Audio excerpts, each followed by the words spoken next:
عبادت کی اللہ تعالیٰ اس کو جنت میں عظیم الشان گھر عطا فرمائے. اور جو آدمی ان دونوں چیزوں کو غلط استعمال کرے گا اللہ تبارک و تعالیٰ اس کو دوزخ میں ڈالے. بہرحال اس مبارک مہینے میں جو سب سے اہم کام ہے وہ ہے غیبت سے بچنا. آج کل ہمارے یہاں ایک بڑی بیماری پیدا ہو گئی, برائی کر رہے ہیں اور جب وہ آدمی آ جائے جس کی برائی ہو رہی ہے, ارے تمہیں آگے تو بہت اچھا ہوتی, تمہارا تو ذکر کر رہے تھے نا ابھی. حضور اکرم صلی اللہ تعالیٰ علیہ وسلم نے ارشاد فرمایا کہ غیبت نیکیوں کو اس طرح کھا جاتی ہے جیسے سوکھی لکڑی کو آگ. اور قرآن کریم میں تو بالکل صاف فرما دیا, لحم اخیہ میتا, لحم اخیہ میتا, یعنی غیبت کرنا ایسا ہے جیسے تم نے اپنے مرے ہوئے بھائی کا گوشت کاٹ کر کھا لیا. اور فرمایا فکرہتموہ, اللہ اس سے نفرت کرتے. واتقوا اللہ, اللہ سے ڈرو, اللہ سے ڈرو, اللہ سے ڈرو. اس شاسنہ نے فرمایا جھوٹ بولنے والے کا روزہ پھٹ جاتا ہے جیسے کسی کا پیٹ پڑ جائے کسی جانور کا, تو روزہ رکھنے پر اگر آدمی جھوٹ بولتا ہے تو اس کا روزہ ختم ہو جاتا ہے. غیبت کرنے سے روزہ ختم ہو جاتا ہے. لعنت اللہ علی الکاذبین, اللہ تعالیٰ نے جھوٹ بولنے والوں پر لعنت فرمائی. اس لیے میرے بھائیوں, میرے بزرگوں, اپنے نیکیوں کی اس طرح حفاظت کرو جس طرح سونے اور چاندی اور ہیرے جواہرات کی بھی نیکی رہتی, اس سے زیادہ محنت کے ساتھ حفاظت کرے. اللہ تعالیٰ نے اس مبارک مہینے کو ہم سب کے لیے مبارک بنایا ہے, اور اس کے اندر جو ہے اللہ تعالیٰ نے دوزخ سے چھٹکارا, جہنم سے چھٹکارا اور عذابات سے چھٹکارا اس کی بشارت دی ہے اللہ تعالیٰ. کیونکہ رمضان جو ہے یہ بخشش کا مہینہ ہے. ایک بات اور ہے, وہ یہ کہ رمضان المبارک میں اگر کسی کا انتقال ہو جائے تو اس سے کوئی حساب و کتاب نہیں. کتنے خوش نصیب لوگ ہیں. میں ذکر کر رہا تھا ایک مرتبہ ایسے ہی, میں نے کہا بھائی رمضان میں دیکھو کتنے بہت سے لوگ ایسے ہیں جو بیچارے اللہ تعالیٰ ان کو بلا لیتے ہیں, ان سے ثواب بھی, ان سے حساب و کتاب بھی نہیں.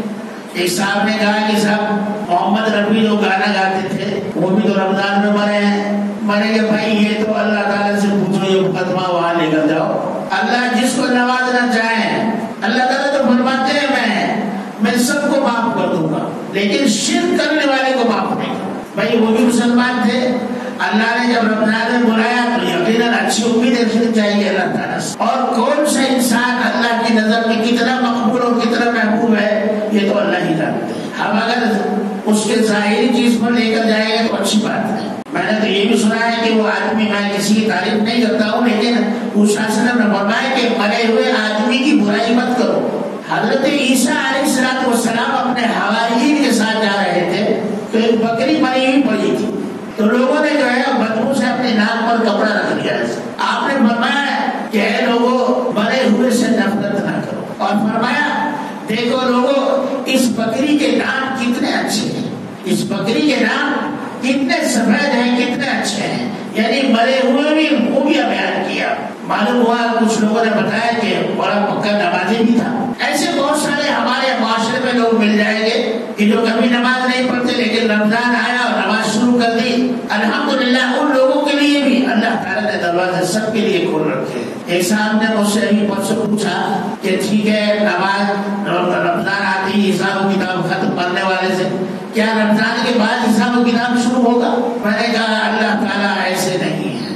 ایک مرتبہ جب معاف کر دیتے ہیں تو بس پھر معاف ہے, پھر یہ نہیں کہ بھائی رمضان کے بعد اس کا دفتر دوبارہ کھولا جائے گا, ایسا نہیں ہے.